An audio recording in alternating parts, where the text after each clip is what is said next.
تبور پر یہ صورت تبدیلی کی جگہ ہے، جہاں پر یسوع مسیح کا چہرہ لکھا ہے وہ تبدیل ہو گیا تھا، نور کی مانند چمک گیا تھا، اور موسیٰ اور ایلیا خداوند کے ساتھ تھے۔ جی اس کو صورت تبدیلی کا چرچ بھی کہا جاتا ہے، یہ سینٹ فرانسسکن چرچ بھی ہے، اور مانا جاتا ہے کہ یہ 4 صدی کے قریب کا یہ چرچ ہے، اور یہ فرانسسکن چرچ ہے جو 3، 4 اور 12ویں صدی کی جو باقیات تھی نا چرچ کی، اس کے اوپر بنایا گیا، اور یہی وہ پہاڑ بھی تھا جہاں پر خداوند یسوع مسیح آئے تھے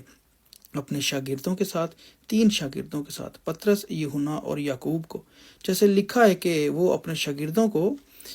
یعقوب، پطرس، یوحنا کو ساتھ لے کر گئے، اور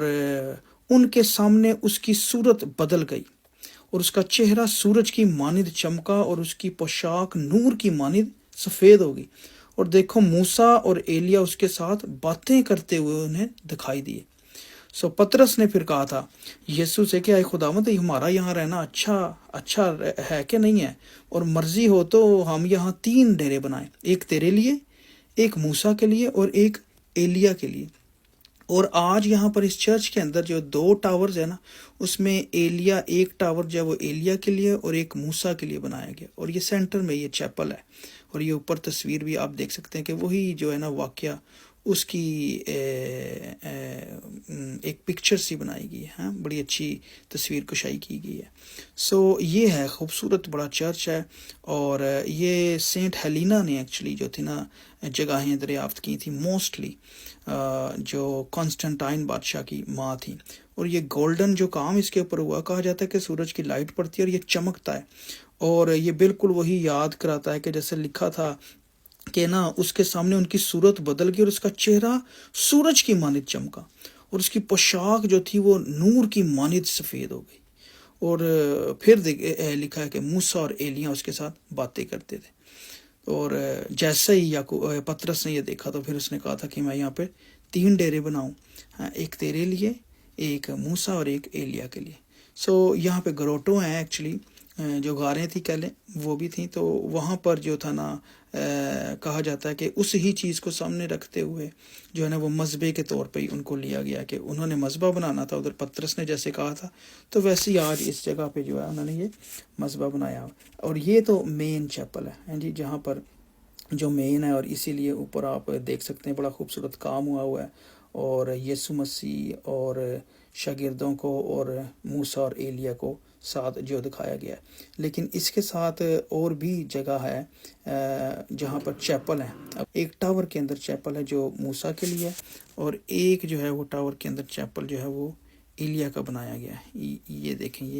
یہ اب آپ دیکھ سکتے ہیں یہاں پر، ہاں جی، یہ جو ہے یہ ایلیا کا ہے، اور یہاں پر اس چیپل کے اوپر دیکھیں آپ، وہ اسی ہی طرز کا انہوں نے بنایا، اور یہ مذبح بنایا ہوا ہے، ٹھیک ہے، اور اس طریقے سے ہے، اور یہ ایک جو ہے یہ موسیٰ کے لیے،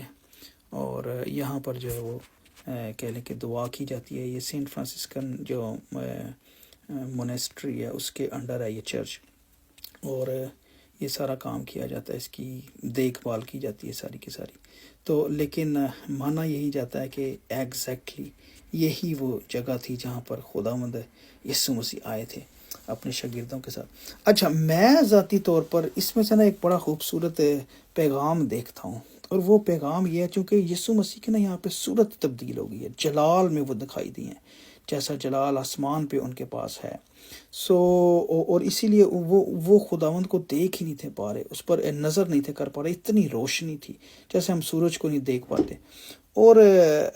یہاں پر یہ بات بھی ایک گواہی کی بات ہے، میں یہ سمجھتا ہوں گواہی کی بات یہ ہے کہ موسیٰ یہاں پر جو شریعت کی نمائندگی کر رہے ہیں، اور اس کے ساتھ ایلیا ہیں جو نبیوں کی نمائندگی کر رہے ہیں، اور اس کے ساتھ ساتھ شاگرد بھی موجود ہیں جو نئے عہد نامے کی رہنمائی کر رہے ہیں، اور یہ سارا کچھ جو ہو رہا ہے بیچ میں یسوع مسیح ہے، جو گلوری ہے، جو جلال ہے، جو وہ اپنے جلال کے ساتھ موجود ہے، اور اس ہی پھر واقعے کے بعد جو ہے نا چند آیات کے بعد یہ لکھا ہوا آتا ہے کہ آسمان سے باپ کی آواز آئی کہ یہ میرا پیارا بیٹا ہے جس سے میں خوش ہوں، اس کی سنو۔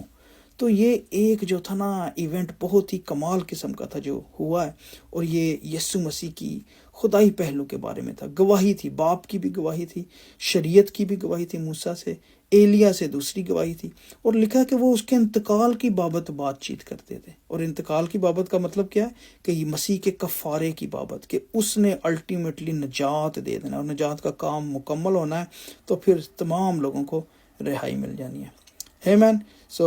یہ کوہ تبور اسرائیل میں آج بھی موجود ہے، چرچ بھی موجود ہے۔ جب بھی کبھی آپ لوگوں کو موقع ملے، پاکستانی مسیحیوں کو ہماری دعا ہے، خاص طور پر جو باہر کے ملکوں میں ہیں وہ تو جا سکتے ہیں، لیکن ہم دعا گو ہیں کہ باقی پاکستانی مسیحی بھی یہاں پر پہنچنے کے قابل ہوں۔